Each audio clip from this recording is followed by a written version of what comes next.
తాలూకా సీఐగా ఉన్నటువంటి విజయకృష్ణ గారు అతన్ని 3 రోజుల పాటునేమో స్టేషన్లో ఉంచి నైట్ ఇంటికి పంపించడం, మార్నింగ్ మళ్ళీ పిలిపించడం. అలాగే అతన్ని స్టేట్మెంట్ మళ్ళీ మార్చి రాస్తావా లేదా, నువ్వు బాలినేని శ్రీనివాసరెడ్డి గారు నీతో ఈ నేరం చేయించారని చెప్తావా లేదా, లేదంటే నీ మీద రౌడీ షీట్ ఓపెన్ చేస్తాను, మీ ఫ్యామిలీని కూడా ఇబ్బంది పెడతానని చెప్పేసి తాలూకా సీఐ గారు బెదిరించారు అని చెప్పేసి ఆ బాధితుడు చెప్పినటువంటి అంశం. అది అతను బయటకు వచ్చిన తర్వాత 3 రోజులు 2 రోజులు సీఐ గారితో ఇబ్బందులు ఎదుర్కొని బయటకు వచ్చిన తర్వాత బాలినేని శ్రీనివాసరెడ్డి గారికి ఫోన్ చేసి, అన్న ఇలా నీ పేరు చెప్పమని బాగా మెంటల్ టార్చర్ చేశాడు అన్న, హెరాస్ చేశాడని చెప్పి చెప్పడం జరిగింది. చెప్పిన తర్వాత హుటాహుటిన బాలినేని శ్రీనివాసరెడ్డి గారు హైదరాబాద్ నుంచి ఒంగోలు ప్రెస్ మీట్ పెట్టడానికి బయలుదేరారు. అసలు నాకు ఏ సంబంధం లేని కేసులో నా అనుచరులను ఇబ్బంది పెట్టి నా పేరు చెప్పించి ఆ కేసులో నన్ను ఇరికించాలని ప్రయత్నం చేయడం ఏంటి? కూటమి ధర్మం కాబట్టి నేను ఇన్ని సంవత్సరాలుగా నోరు మూసుకుని ఏమీ మాట్లాడకుండా నేను అక్కడ ఉన్నాను, కార్యకర్తలు స్థానికంగా ఇబ్బంది పెడుతున్నారని తెలిసినప్పటికీ కూడా పవన్ కళ్యాణ్ గారు ఇచ్చినటువంటి మాట ప్రకారం నేను ఇప్పటివరకు ఏం మాట్లాడలేదు. అయినా సరే నా కార్యకర్తలను ఇబ్బంది పెడతా ఉంటే ఇన్ని రోజులు నేను సైలెంట్గా ఉంటానని చెప్పేసి ఆయన హైదరాబాద్ నుంచి బయలుదేరితే పార్టీకి ఇన్ఫర్మేషన్ ఇచ్చి బయలుదేరిన తర్వాత సగం దూరం వచ్చాక పార్టీ బాలినేని శ్రీనివాసరెడ్డి గారు ఆపింది. మీరు ప్రెస్ మీట్ పెట్టద్దు, మనకి స్థానిక సంస్థల ఎలక్షన్స్ దగ్గరలో ఉన్నాయి కాబట్టి ఇది డిస్టర్బెన్స్ క్రియేట్ చేస్తుంది, మీరు పెట్టద్దు, ఆ విషయం మీద మేము మాట్లాడతాం, మీరు వెనక్కి వెళ్ళండి అని చెప్పేసి అంటే దాచేపల్లి దాకా వచ్చినటువంటి వ్యక్తి వెనక్కి వెళ్ళిపోయారు బాలినేని శ్రీనివాసరెడ్డి గారు.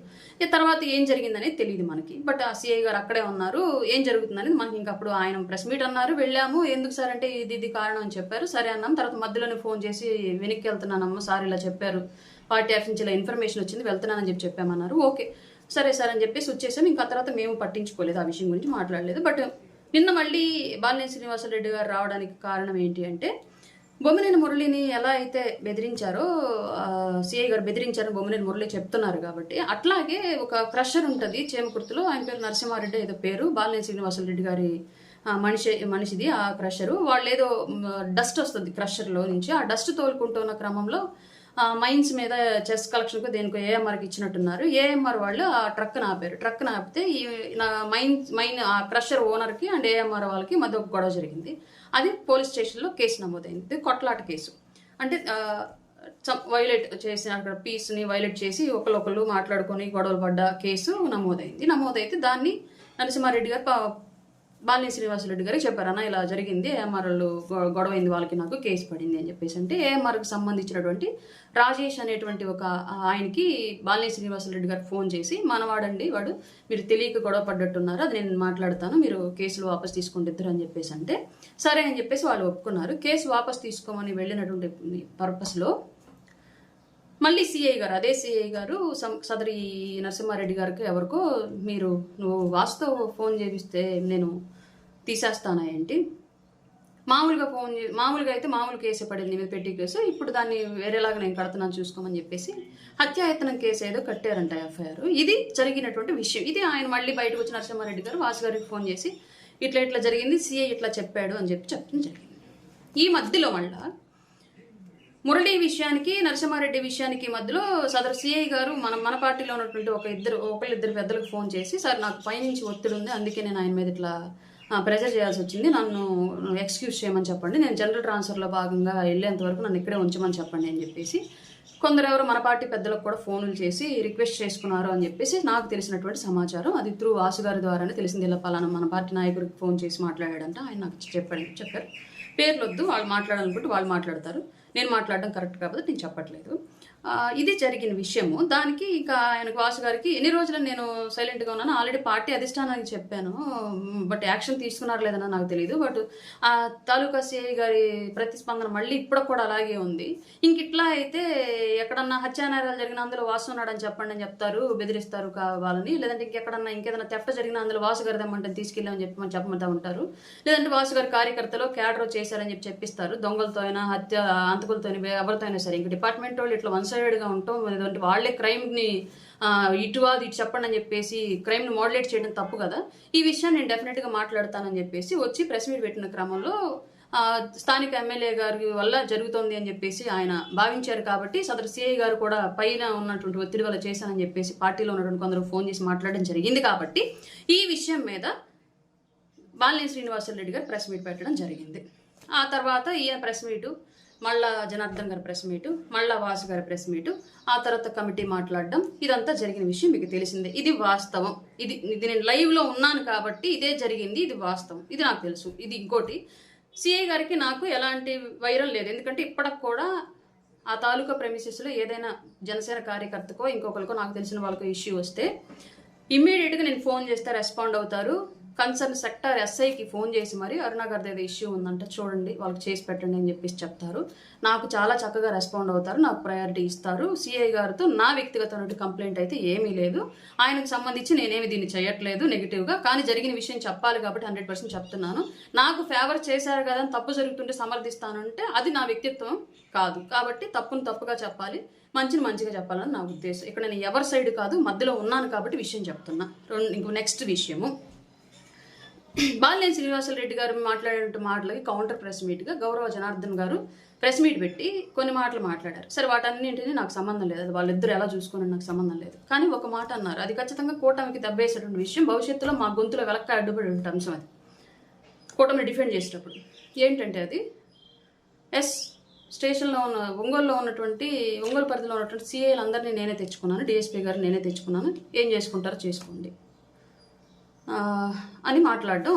అది కూటమి రాష్ట్ర భవిష్యత్తు కోసం కూటమిగా కలిసి ఎన్నో త్యాగాలకు సిద్ధపడి ఎన్నో విధాలుగా కొంత పాలనలో ట్రాన్స్పరెన్సీ తీసుకొచ్చి గత ప్రభుత్వం తాలూకు ఫ్యూడలిస్టిక్ పరిపాలన విధానాలు ఏవి మన దానిలో ఉండకూడదని చెప్పేసి గౌరవ చంద్రబాబు నాయుడు గారు, గౌరవ లోకేష్ గారు, గౌరవ పవన్ కళ్యాణ్ గారు ఎన్నో రకాలుగా ప్రయత్నిస్తూ ముందుకు వెళుతూ ఉంటే ఇట్లాంటి మాటలు కూటమి మీద బురద జల్లడానికి అలాగే వైసీపీకి ఆయుధాలుగా పనికొచ్చేటువంటి మాటలు కాదా? ఒక ఎస్పీ సిఐ గారి యొక్క పనితీరులో విధానాల్లో పొరపాట్లు ఉన్నాయన్నటువంటి ఉద్దేశంతో వీఆర్లోకి పంపిస్తే మూడవ రోజు మళ్ళీ అదే సిఐని తీసుకొచ్చి అదే స్టేషన్లో కూర్చోబెట్టడం కాకుండా నేనే తెచ్చాను అని చెప్పేసి సాక్షాత్తు శాసనసభ్యులు గారే మీడియా ముఖంగా చెప్తూ ఉంటే ఇది భవిష్యత్తులో కూటమికి నెగిటివ్గా పరిణమించే పరిణామం అవునా కాదా? అలాగే జిల్లా హెడ్గా ఉన్నటువంటి ఎస్పీ తన వృత్తిలో భాగంగా తన కింద ఉన్నటువంటి సబార్డినేట్స్ని సరి చేసుకునే భాగంగా పక్కన పెడితే అసలు డిపార్ట్మెంట్కి ఏ సంబంధం లేని కేవలం ఒక నియోజకవర్గానికి మాత్రమే ఎమ్మెల్యే అయినటువంటి వ్యక్తి తీసుకొచ్చి పెడితే రేపొద్దున వాళ్ళకి వీడియో కాన్ఫరెన్సులు లేదంటే కాల్ కాన్ఫరెన్సులు లేదంటే క్రైమ్ రివ్యూలు ఇలాంటివన్నీ జరుగుతూ ఉంటాయి. ఇప్పుడు అవన్నీ ఎస్పీ గారు అండర్ కంట్రోల్లో జరుగుతాయా లేదంటే జనార్దన్ గారి అండర్ కంట్రోల్లో సిఐ గారు పనిచేస్తారా? ఇవి తాలూకా లిమిట్స్లో దొంగతనాలు, మర్డరో ఇంకొకటి జరుగుతూ ఉంటాయి. ఇప్పుడు పైన డిపార్ట్మెంటు ఎస్పీ గారిని క్వశ్చన్ చేస్తుందా, జనార్దన్ గారిని క్వశ్చన్ చేస్తుందా? ఇప్పుడు ఉద్యోగాల నియామకాలు ఆర్టికల్ నెంబర్ 309 ఏదో ఉండిద్ది అనుకుంటా రాజ్యాంగంలో, నియామకాలు ఎలా చేపట్టాలి, వాళ్ళ విధి విధానాలు ఏంటి. అలాగే పోలీస్ డిపార్ట్మెంట్కి సంబంధించి ఆర్టికల్ 355 పోలీస్ యాక్ట్ ప్రకారమే వాళ్ళ డ్యూటీస్ ఉంటాయి.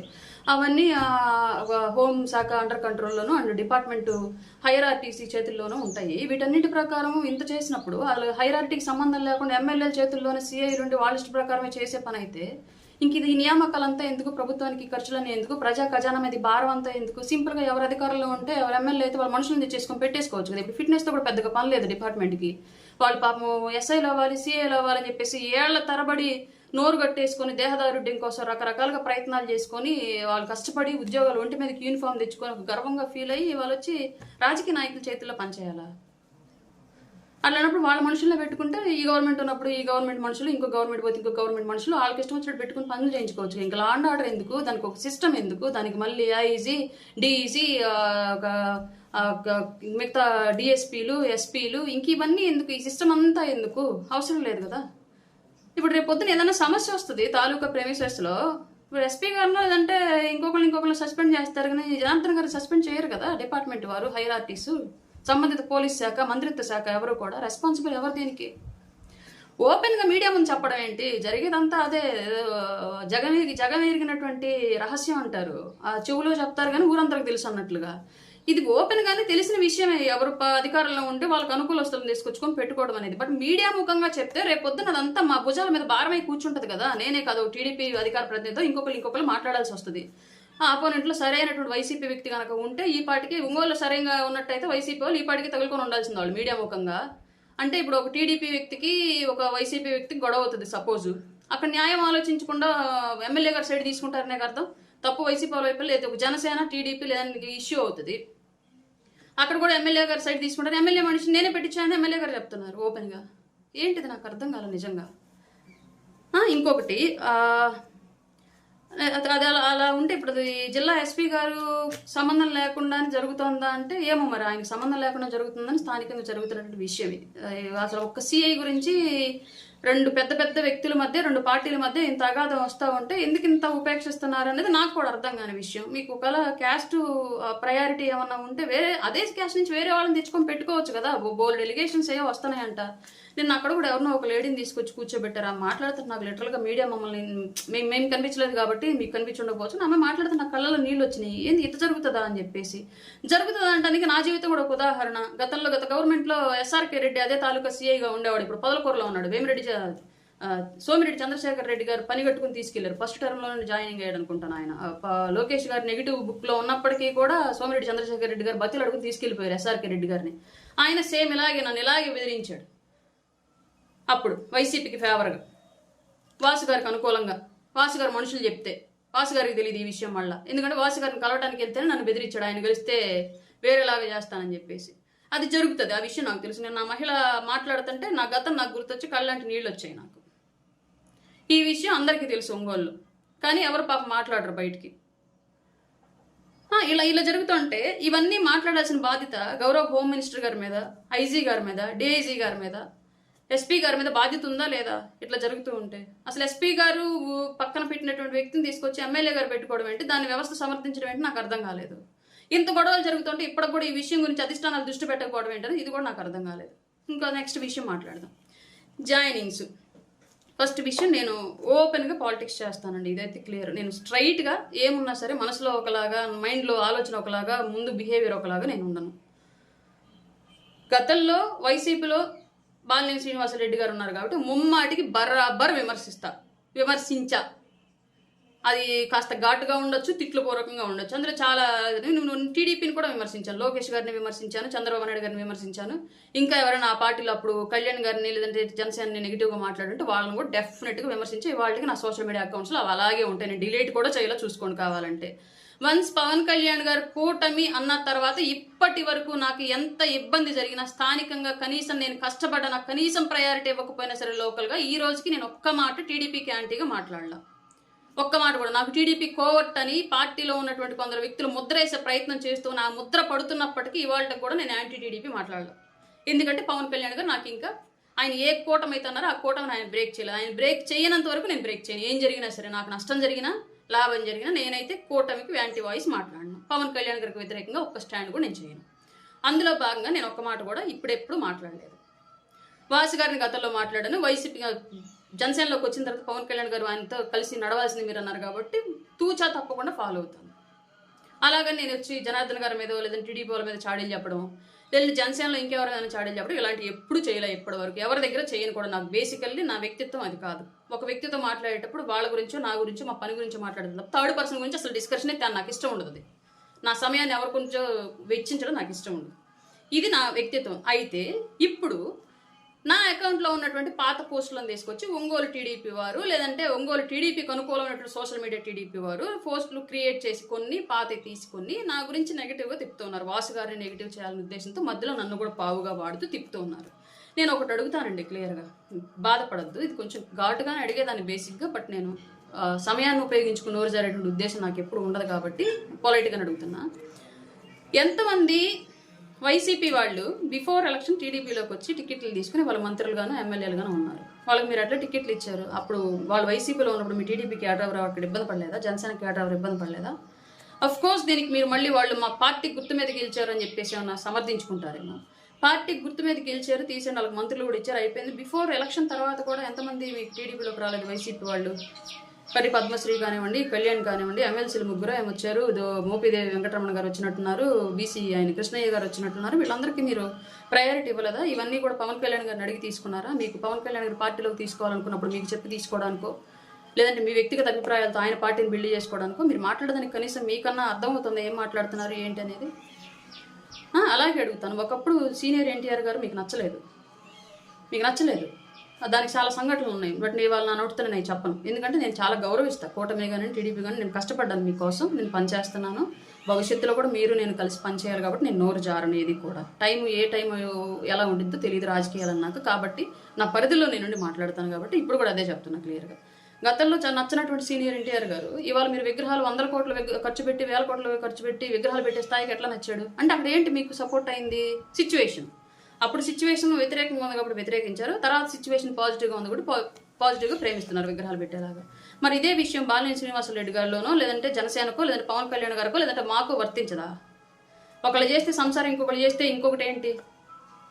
ఇది మీకు అంటానికన్నా కనీసం అనిపించట్లేదా? రేపు స్థానిక సంస్థల ఎలక్షన్స్ వస్తున్నాయి, మనం ఏ విషయంలో గెలుకున్నాం? రాష్ట్ర వ్యాప్తంగా ఇంతమంది వైసీపీలో జాయిన్ అయితే ఏ నియోజకవర్గంలో లేదు, ఒక ఒంగోలు నియోజకవర్గంలో ఎందుకు వస్తుంది సమస్య? నాకు అర్థం కావట్లేదు అసలు. టీడీపీ వాళ్ళకి ఇబ్బందులు పెట్టారు మమ్మల్ని, అన్ని చోట్ల అదే జరిగింది కదా. రాజకీయ ఇబ్బందులు అన్ని పార్టీలు. ఇప్పుడు మొన్న మా పార్టీ కార్యకర్తను తీసుకెళ్లి అరెస్ట్ చేసి లోపల పెట్టారు. మేము మాట్లాడామా? టీడీపీ పెట్టింది, ఎమ్మెల్యే గారు పెట్టించారు అని నాకు తెలిసింది. తర్వాత నేను మాట్లాడానా? అది రాజకీయంగా జరిగేటువంటి విధానాలు అవన్నీ. మీకు వ్యక్తిగత గొడవలేం లేవు కదా. ఆయనకు జనార్దన్ గారికో లేదంటే వాసు గారికో వ్యక్తిగత గొడవలేం లేవు, అన్ని పొలిటికల్ గొడవలే. పొలిటికల్గా ఉన్నప్పుడు ఉండవా? ఏంది రచ్చ మాకు? రేపు స్థానిక సంస్థల ఎలక్షన్స్ వస్తున్నాయి, ఇప్పుడు క్యాడర్ ఏమో పోటీ చేస్తామంటున్నారు, ఇంతవరకు ఏం డిసైడ్ అవ్వలేదు. రేపు పొద్దున మళ్ళీ ఇప్పటికే నామినేటెడ్ పోస్టులు అన్యాయం జరిగిందని గగ్గోలు పెడుతున్నారు. దానికి సంబంధించి మళ్ళీ ఇప్పుడు స్థానిక సంస్థల ఎలక్షన్స్ కూడా ఏమైనా ఇబ్బంది జరిగితే వీళ్ళు కనీసం సపోర్ట్ చేస్తారా చెయ్యరా? కూటమి పరిస్థితి ఏంది? వీళ్ళు మళ్ళీ కార్తీక దీపంలో పాటలాగా ఆరనీయకమా ఈ దీపం వైసీపీ దీపం అన్నట్టుగా తీసుకెళ్లి వైసీపీని బతికిస్తారేమో గ్రౌండ్ లెవెల్లో ఈ వివాదాల వల్ల అని చెప్పేసి మేము టెన్షన్ పడుతున్నాం. ఎందుకంటే రేపు పొద్దున మళ్ళీ వైసీపీ కనుక వస్తే కర్మకాలి మేము బాధితులం అవుతాం 100%. మిగతా వాళ్ళందరూ హైదరాబాద్, బెంగళూరు, చెన్నై, ఢిల్లీయే పోతారు, పెద్ద పెద్ద వాళ్ళంతా. మా పరిస్థితి ఏంటి? అసలు రాష్ట్రం పరిస్థితి ఏంటి? ఒక 5 సంవత్సరాలు వస్తే అమరావతి ఆడే పురుగులు పట్టిపోయింది, బూజు పట్టిపోయింది, పోలవరం ప్రాజెక్ట్ ఆగిపోయింది, వైజాగ్ భ్రష్టు పట్టిపోయింది, రాజధాని లేకుండా రాష్ట్రం అంతా గందరగోళం అయిపోయింది, ఉద్యోగాలు రాలేదు. ఇవాళ ఎట్టో సచ్చి చెడి ముఖ్యమంత్రి గారు డిఎస్సీ ఉద్యోగాలు వేస్తుంది, దాని మీద కూడా మళ్ళీ యుద్ధాలు చేస్తున్నారు. మెడికల్ కాలేజీల మీద యుద్ధాలు చేసి వాటిని ఆపేరు. ఇన్ని రకాలుగా నష్టం జరుగుతుంటే రాష్ట్రానికి మళ్ళీ అతను వస్తే ఇంకా దౌర్భాగ్యమైన పరిస్థితికి పడిపోయిద్దామని చెప్పేసి నేను టెన్షన్ పడిపోతా ఉంటే ఏంటి రచ్చ నాకు అర్థం కావట్లేదు. లోకల్గా రేపు స్థానిక సంస్థల ఎలక్షన్స్ ఈ గొడవల మధ్య గెలవగలరా? ఒక పార్టీ వ్యక్తిగత నిర్మాణంలో ఇంకొక పార్టీ జోక్యం ఏంటి నాకు అర్థం కాలేదు. అసలు లా అండ్ ఆర్డర్ సిస్టంలో పొలిటికల్ ఇన్ఫ్లుయెన్స్ ఉంది, పొలిటికల్గా ఇన్వాల్వ్ అవుతామని చెప్పేసి మీడియా ముఖంగా చెప్పడం ఏంటి? అసలు అది ప్రజాస్వామ్యాన్ని విచ్ఛిన్నం చేయడం కాదా? విచ్ఛిన్నం చేస్తున్నామని చెప్పి బాహాటంగా చెప్పడం కాదా? అప్పుడు జగన్కి మనకి తేడా ఏంటి? మధ్యలో మళ్ళీ మమ్మల్ని బలిపోసం చేయాలని చూస్తారా? అప్పుడు ఇట్లా మాట్లాడింది బాలినేని శ్రీనివాసరెడ్డి, ఇప్పుడు ఇట్లా ఇదే క్వశ్చన్ మీరు ఒకసారి ఎన్టీఆర్ గారి విషయాలు అప్లై చేసుకోండి. మొత్తం నన్ను అన్న వాళ్ళందరూ అప్లై చేసుకుని నాకు ఆన్సర్ చేయండి. పార్టీలోకి ఎవరిని తీసుకోవాలి, వాళ్ళతో ఎలా పని? ఇప్పుడు 2 సంవత్సరాలు ఒక్క మాట అయినా బాలినేని శ్రీనివాసరెడ్డి గారితో మాట్లాడడానికి అవకాశం ఇచ్చారా పవన్ కళ్యాణ్ గారు? అసలు గొడవ ఆయన వల్ల జరిగిందా? ఆయన ఏమైనా ఇక్కడ ఏమైనా వచ్చి డిస్టర్బెన్స్ క్రియేట్ చేశాడా? ఒక్క మాట ఆయన డిస్టర్బెన్స్ క్రియేట్ చేశాడా? మొన్న వాళ్ళ అబ్బాయి పదవి కోసం అర్జీ పెట్టుకునేటప్పుడు ర్యాలీ జరిగితే ఆ పార్టీ ఆఫీస్ ముందుకు వెళ్ళి గంజాయిలు కూడా నేను లైవ్ లో ఉన్నా అక్కడ. పైగా నేను క్లియర్ గా చెప్పా, అట్లీస్ట్ ఆ పార్టీ ఆఫీస్ ముందు ఎవడో హార్న్ కొట్టి సైలెన్సర్ రైస్ చేయడానికి కూడా వీల్లేదని నేను అక్కడ ఇంటి దగ్గర అందరికీ చెప్పి మరి బయలుదేరా. ఎవ్వరు చేయలా. మీకు ఇంటెలిజెన్స్ దగ్గర వీడియోలు ఉంటాయిగా, ఇంటెలిజెన్స్ డిపార్ట్మెంట్ దగ్గర తీసి బయట పెట్టండి. నిజంగానే టీడీపీ ఆఫీస్ దగ్గర ఎవరైనా జనసేన వాళ్ళు కానివ్వండి, వాసుగారి వర్గం కానివ్వండి, ఎవరైనా గొడవ చేశారని చెప్పేసి మీ దగ్గర రిపోర్ట్ ఉంటే తీయడు బయటికి, వీడియో ఉంటే బయట పెట్టండి చూద్దాం. ఏంటి మాటలు? పార్టీలో కలిసినాము, ఎంత సమయం ఎంత వెళ్ళాలి? పోనీ లోకల్గా మాట్లాడుకుందాం, స్టేట్ పాలిటిక్స్ తీసేయండి. గంగాడ సుజాత గారి మీద మీరే కదా చెలవ పొలవలు ప్రచారం చేశారు ఆ రోజు. మరి మీ పార్టీలోకి ఎట్లా తీసుకున్నారు ఆమె నాకు మీద కేసులు పెట్టింది. నేను స్టేషన్ చుట్టూ తిరిగేలా చేసింది. నన్ను అడిగారా మీరేమన్నా ఆమెను తీసుకునేటప్పుడు పార్టీలోకి? 11 మందినో 12 మందినో కార్పొరేటర్లను తీసుకున్నారు వైసీపీ నుంచి. వాళ్ళందరి మీద మీరే ఎలిగేషన్స్ చేశారు, రకరకాల ఎలిగేషన్స్ చేశారు ఆ రోజు. ఎవరికి వాళ్లే రచ్చ ప్రెస్ మీట్లు పెట్టి మరి వాళ్ళందరినీ తీసుకున్నారు కదంటే. మీ పార్టీలోకి వస్తే పునీతులు అయిపోతారని, జనసేనలోకి వస్తే పాపిస్టులు అయిపోతారా ఏంటి? ఈ జనసేనలో చేరిన తర్వాత బాలినేని శ్రీనివాసరెడ్డి గారు మీకు చేసినటువంటి అన్యాయం ఏంటో చెప్పండి, మిమ్మల్ని అన్నటువంటి మాటలు ఏంటో చెప్పండి. పార్టీకి కార్యకర్తలకు అన్యాయం జరుగుతుందన్నమాట క్వశ్చన్ చేస్తాడు ఒక పెద్ద లీడర్. మేము అడగలేం, ఎమ్మెల్యేలు మేము అడిగితే పని చేస్తారా ఏంటి? మాకు రెస్పాండ్ అవుతారా ఏంటి? ఒక కలెక్టర్ కాడికి వెళ్ళి గట్టి గడిసాను ఆయన అంటే నోరు కలదాను కాబట్టి నాకు కొద్దిగా గొప్ప రెస్పాండ్ అవుతారు, పెద్ద విషయాలు రెస్పాండ్ అవ్వకపోయినా. మిగతా వాళ్ళ పరిస్థితి ఏంది? ఆయన అడుగుతున్నాడు. మీరు నిజంగా ఒక లిస్ట్ రెడీ చేయండి. జనసేనకి ఇది ఇన్ని ఇచ్చాం, ఒంగోలు ఇన్ని ఉన్నాయి, జనసేనకి ఇన్ని ప్రయారిటీ ఇచ్చాం, ఈ జాబ్ ప్రయారిటీ ఇంత, ఈ స్థాయిలో ఈ జాబ్ ఈ పోస్టు అని చెప్పేసి మీరు ఒక లెటర్ రిలీజ్ చేయండి. హ్యాపీగా ఫీల్ అవుతారు కదా. మీకు ఎంతమంది పని చేశారు, మీరు ఎంతమందికి ఇచ్చారు అని చెప్పేసి క్లియర్గా అర్థం అవుతుంది కదా. అది అడగడం తప్ప? కార్యకర్తలకు అన్యాయం జరుగుతుంటే అడగడం కూడా తప్పు అంటే గొంతు నొక్కేయడం మీద కదా ఇది. 150 వచ్చిన 11లో కూర్చోబెట్టింది ఆ కారణాలతోనే. మన ఓటమికి మనమే మెట్లు కట్టుకుంటున్నామా? ఆటోమేటిక్గా మెట్లు కాస్త సమాధి అవుతాయి తర్వాత. దయచేసి స్థానిక శాసనసభ్యులు గారికి అలాగే డిపార్ట్మెంట్ వారికి కూడా రిక్వెస్ట్. నేనైతే ఈ విషయం మాట్లాడాలనుకోలేదు. ఇద్దరు సామెత ఉంటుంది కదా, దున్నపోతుల మధ్యలో దూడపిల్లలు కొట్లాట అని, దూడపిల్లలు నలిగిపోవడం అని. వాళ్ళ మధ్యలో నేను దూరాలని అనుకోలేదు కాబట్టి నేను అసలు మాట్లాడలేదు. కానీ వాంటెడ్గా ఒంగోలు టీడీపీ వాళ్ళు ట్రిగ్గర్ చేసి మరి నన్ను కిలికి మరి నా పాత అకౌంట్లో ఉన్నటువంటి పోస్టులు తీసుకొచ్చి మరి నన్ను బ్లేమ్ చేస్తానని ట్రై చేస్తూ ఉంటే డెఫినెట్గా నాకు నేను డిఫెన్స్ చేసుకోవాల్సిన అవసరం ఉంది కాబట్టి, నా ఆత్మాభిమానం నాకు ఇంపార్టెంట్ కాబట్టి నేను మాట్లాడాను. ఇందులో ఏమైనా తప్పులు ఉంటే దయచేసి నన్ను టీడీపీ వాళ్ళు కూడా క్షమించాలి. ఎందుకంటే స్థానికంగా ఉన్నటువంటి వాళ్ళు వాళ్ళ వ్యక్తిగత ప్రయోజనాల కోసం పనిచేసినా రాష్ట్ర వ్యాప్తంగా అందరం కలిసి పనిచేస్తున్నాం. నాకు ఎవరితోనూ ఎలాంటి విభేదాలు లేవు టీడీపీలో కూడా. కానీ నేను ఎవరి నుంచి ఏ లబ్ధి పొందింది లేదు. నన్ను ఎవరు కూడా అన్నది ఎవరు కామెంట్లు పెడతా ఉన్నారు, కూటమిలో ఉండి లబ్ధి పొందుతూ టీడీపీని టార్గెట్ చేసి మాట్లాడుతుంది అన్నట్టుగా ఏదో చెప్పారు. నేనేమి లబ్ధి పొందలేదు ఎవరి నుంచి కూడా. దయచేసి నా మీద అలాంటి అభాండాలు నిందలు వేయటం మానేయండి. నేను ఇప్పటికీ సింగిల్ ఎన్పీ కూడా ఆశించకుండా, అసలు అడగలేదు. మెయిన్ ఆశించడం అట్లా పెట్టి అడిగితే ఇవ్వలేదు అనేది వేరే. నేను అడగలేదు ఎవరిని కూడా. నేను కేవలం పవన్ కళ్యాణ్ గారి కోసమే పనిచేస్తున్నాను. నాకంటూ ఒక రాజకీయ గోల్ ఉంది, దానికోసం మాత్రమే నేను నడుస్తూ ఉన్నాను. అంతే తప్ప ఎవరో ఏదో ఇస్తారనో ఇంకెవరో ఏదో చేస్తారనో మాటలు మార్చడాలు, వ్యక్తిత్వాలు మార్చడాలు ఇవన్నీ నా వల్ల అవ్వవు. నాకు అంత పెద్ద రాజకీయం ఇంకా అవ్వలేదు. నేను ఫేర్ పాలిటిక్స్లో ఉన్నాను ప్రజెంట్. దిగువ స్థాయి నుంచి వచ్చాను కాబట్టి ఆ దిగువ స్థాయి పీపుల్ కోసమే నా ఆలోచనలు ఉంటాయి, వాళ్ళ కోసం నిలబడే వాళ్ళ కోసమే నా ఆలోచనలు ఉంటాయి. దయచేసి ఈ విషయం గమనించి టీడీపీ మిత్రులు కూడా నన్ను క్షమించాలి. అలాగే వాసు గారి విషయంలో మీరు మాట్లాడేటువంటి మాటలన్నీ కూడా మీ విజ్ఞతకి వదిలేస్తున్నాను.